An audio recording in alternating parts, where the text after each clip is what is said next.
Cześć! A wy jak podlewacie swoje domowe rośliny? W sposób klasyczny, z butelki prosto do ziemi, zwykłą wodą z kranu, czy też może taką odstaną, a może jakąś deszczówką? Jest kilka sposobów, aby tą prostą czynność sobie skomplikować. A w dzisiejszym odcinku jeszcze bardziej namieszam wam w głowie, ponieważ pokażę zupełnie niestandardowe sposoby na podlewanie. Pierwszym niestandardowym sposobem jest lanie do podstawki, czyli tak zwane podsiąkanie. W taki sposób unikamy moczenia liści, a także moczenia pędów. Są rośliny, które tego nie lubią. Ten sposób możemy jeszcze zmodyfikować, umieszczając w tej podstawce na przykład keramzyt i wtedy takie kamyki keramzytowe zalać wodą. Wtedy woda będzie ładnie odparowywała i służyła roślinie. Kolejna opcja to podlewanie przez zraszanie. Musicie uważać, bo też nie wszystkie rośliny mogą lubić taką metodę. Taki sposób najlepiej stosować zimą. Można zraszać każdego dnia, ale też nie przesadzajmy. Wystarczy jedno psiknięcie. Spryskiwanie najlepiej stosować dla roślin, które naprawdę bardzo lubią wilgoć. Najlepiej zraszać w taki sposób, aby woda bezpośrednio spływała z liści na łodygę, a potem do ziemi. Tutaj ważna jest również woda, która powinna być miękka i osiadła. Dlatego nie należy robić tego wodą kranową, która zawiera w sobie bardzo dużo wapnia, a także chloru, które zdecydowanie mogą szkodzić liściom. A przecież nie chcemy, aby na naszych roślinach pojawiały się jakieś plamy. Trzeba też zwrócić uwagę, aby ta woda była letnia.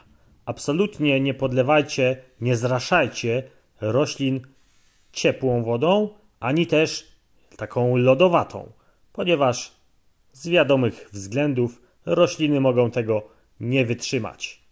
Można również w okolicach rośliny postawić nawilżacz. On, wytwarzając taką specyficzną mgiełkę, również fajnie nawilży roślinę. A teraz mój autorski sposób na podlewanie, o którym zapewne nigdy jeszcze nie słyszeliście. Tak, pada śnieg. Na parapecie jest go bardzo dużo. Więc dlaczego nie wykorzystać go do podlewania roślin? Ten sposób można spokojnie nazwać takim śniegowym nawadnianiem kropelkowym. Taki świeży, mokry puch będzie się już w temperaturze pokojowej powolutku stapiał, a powstała w ten sposób woda będzie krok po kroku, czy też kropelka po kropelce przedostawała się w głąb ziemi, stopniowo nawadniając roślinę. Ten śnieg wcale nie jest jakiś bardzo lodowaty. Myślę, że jest w sam raz. Na pewno nie zaszkodzi roślinie. Jeśli do takiego podlewania zastosujemy taki czyściutki, świeży puch, możemy być pewni, że ten śnieg nie zawiera w sobie żadnych niepożądanych związków. Z kolei taki śnieg, świeżutki, posiada wiele właściwości elektromagnetycznych, które w znaczący sposób poprawiają wzrost rośliny. Nie tylko takich domowych, ale może przede wszystkim roślin w naszych ogrodach. Zobaczcie, tak działa śniegowe nawadnianie kropelkowe. Wrócę jeszcze do tej roślinki na sam koniec filmu, abyście mogli zobaczyć, ile śniegu stopiło się mniej więcej przez 10-15 minut. Ale to nie wszystko. Bo są jeszcze takie komercyjne sposoby sprzedawców, którzy chcą wyciągnąć od miłośników roślin kasę, no i oni produkują takie oto wkładki. Tutaj po lewej stronie macie napisane, jak to można użyć.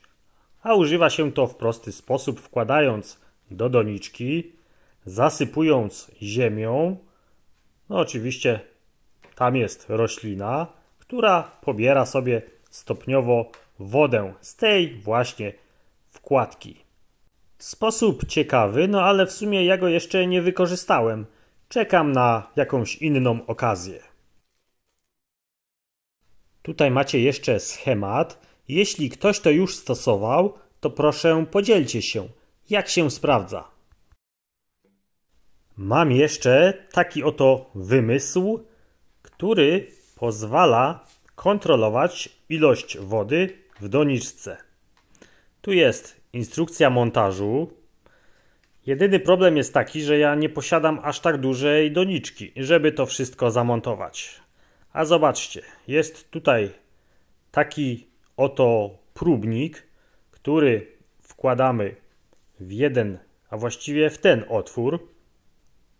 No i taką konstrukcję, ona tu ma takie otworki, dziurki, wkładamy na dno doniczki, po czym tutaj w instrukcji jest napisane, że po włożeniu do doniczki sypiemy ziemię, no i oczywiście wkładamy roślinę, czy też sadzimy roślinę.